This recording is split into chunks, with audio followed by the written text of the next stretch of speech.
panorama, qué podría pasar en el futuro próximo luego de esta, aunque parezca pequeña obra, pero una conversación telefónica muy esperada por ambas partes.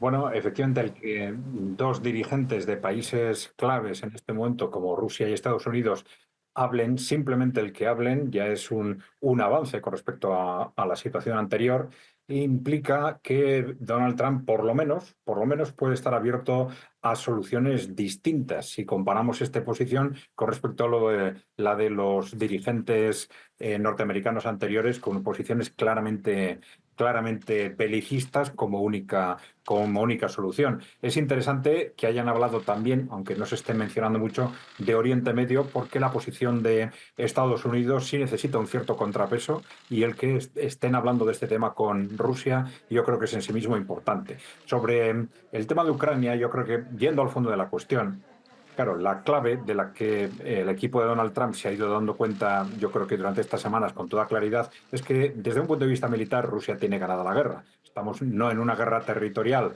en la que se mide la situación en función de los avances territoriales, sino en una guerra de desgaste en la que la situación de la guerra se mide por el reforzamiento del ejército propio y el desgaste del enemigo. Y en este sentido, todo el mundo coincide en que Rusia ha ganado la guerra. Entonces, ¿cómo se puede negociar desde la perspectiva de un país que ha ganado la guerra como Rusia con un país como Estados Unidos? Bueno, Estados Unidos sí puede aportar algo muy importante. Es decir, en la medida en que Rusia ha ganado la guerra, Rusia va a ser el que determine el futuro en lo fundamental de qué parte de Ucrania va a quedar incorporada a Rusia, cuál va a ser el futuro institucional del resto de Ucrania. Pero Estados Unidos, evidentemente, puede hacer una aportación fundamental en adelantar el proceso, en evitar que este proceso bélico se retrase indefinidamente, algo que Estados Unidos puede gestionar en cualquier momento simplemente deteniendo las ayudas, no solo las económicas, sino las ayudas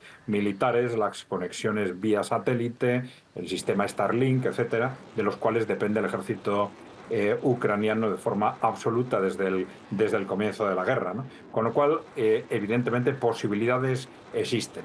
Es difícil teniendo en cuenta la permanente contradicción de las declaraciones de la presidencia de Trump en todos los sentidos, pero también con respecto a la guerra de Ucrania, es difícil prever o saber con exactitud cuál es la posición actual. Pero es evidente que es una posición variable. Durante estas semanas ha sido probablemente y está siendo una posición de tanteo, identificando cuáles son las posturas de unos y otros interlocutores. Y yo creo que de forma progresiva se van adaptando a la lógica de la situación real. Es decir, así como al principio Donald Trump hablaba de terminar con la guerra el primer día, luego la primera semana, luego en 3 meses.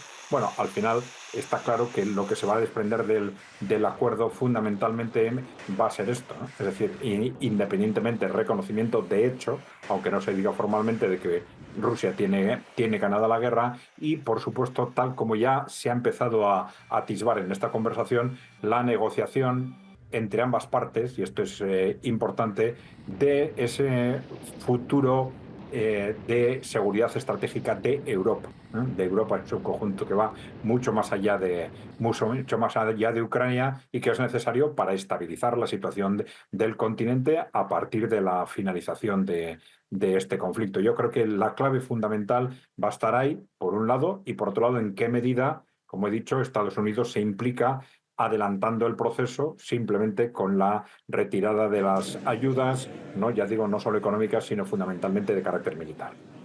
Adriana, usted ha mencionado varios puntos muy interesantes, muy importantes. Habló, por ejemplo, de la retórica de Donald Trump, que de hecho sí iba cambiando, porque primero ofrecía esta postura muy dura. Decía que ambas partes deberían ceder, deberían aceptar, deberían sentarse a negociar. Pero lo que estamos viendo ahora es que habla de una amistad que mantiene con Vladimir Putin, declaraciones que no hemos escuchado respecto a Kiev, por ejemplo, por parte de Washington.